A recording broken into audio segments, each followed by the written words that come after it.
Hello, this is Will from GeneralWallStreet.blogspot.com. I'm here to review the trades for April 27th, 2012. No, I'm a little late to this review, but I had things going on and I couldn't review on Friday.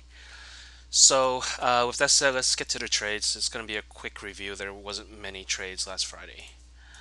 So, one of the first trades I was looking at was in Seagate. This was probably my best trade or best idea, but I failed to execute it. So as you can see here, right after you open, there's a bunch of inside bars. Inside bar here, and then another one here, and then an even smaller one here. Not just that, but there was also a pattern on a tape that I noticed. Um, there was a lot of white prints at 49 that just kept repeating and repeating and repeating. And then they would have green prints at 50. So there was no one hitting the bids. It was just a hidden buyer plus someone paying the offer. So because I saw that and this inside bar, I decided to go long at 49 because that was where the hidden buyer was.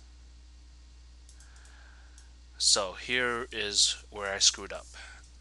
So I bought one lot because of the 49. I bought another lot because of the inside bar. And once that 49 dropped, I hit out of both lots. I'm not sure why I did that. It kind of made no sense because this was really two separate trades, but I treated it as one. So, I mean, look how much I missed out on because I failed to adhere to my play. That's almost 1 point of movement. So that kind of set me off in a, I wouldn't say a downward spiral, but it made me take trades that I wouldn't have taken or I wanted to avoid taking. So this is just a real mental lapse that messed me up for the day. And what more can I say? This then I try to trade this. This is a VRSN. I try to go long around this area because there was an inside bar, but I knew that I didn't know, but I saw that it didn't have the inside bar criteria yet, which was long above 70. But I kind of preempted, anticipating that it would go. So I went long on this candle here, but I was stopped out on that little wick there. And once that happened, then what do you know? Shot up about 40 cents, 50 cents. Another trade I was in that more or less didn't make any sense at the time. As you know, I wrote a review on or in-depth look at Amazon to talk about the different trades and how it looked pretty clean and clear both flag or whatever. But what I didn't tell you was I was actually short against this level because I thought, hey, here's a pullback. It was kind of taking out the low or it was gonna drop back down. So I shorted against here and I didn't even step back to look at this very clear bull flag as I mentioned on the review or on my blog post about the difference between position and momentum trading. So that really didn't make much sense to have that type of assessment when you can see it so clearly now. That just tells me that my judgment was clouded and I just didn't see the market well, and it really showed. One other trade I was in was in Western Digital. This was more or less a tape trade, somewhat of a pattern trade too. Early on, I noticed that well, you can't see it as clear as on the longer longer time frames, but um, I was looking at a little triangle here at the time, and I thought a breakout of that triangle using the wicks as support may be possible. But as you can see, my assessment was completely wrong, and should have been looking short.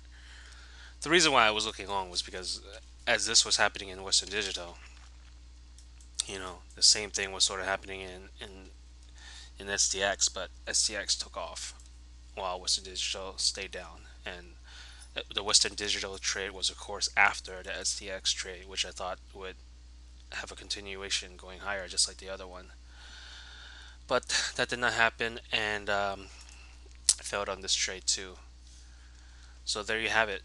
Four really quick trades that put me at my daily stop out, which I guess is good that I have four ideas that didn't work. I didn't risk my max risk on any of these trades, and the trade just did not work out. So just leave it as that.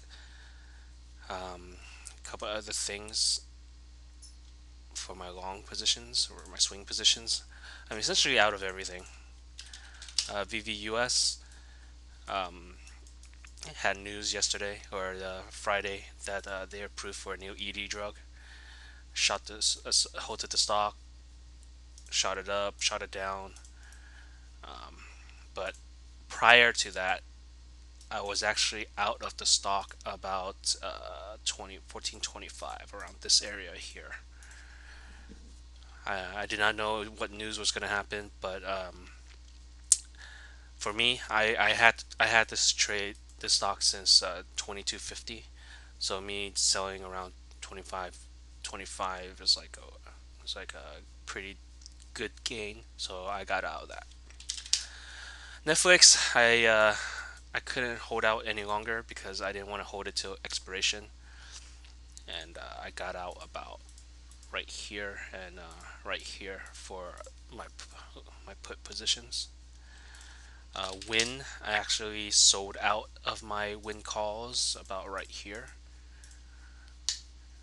Baidu, I took a loss on this. I mean,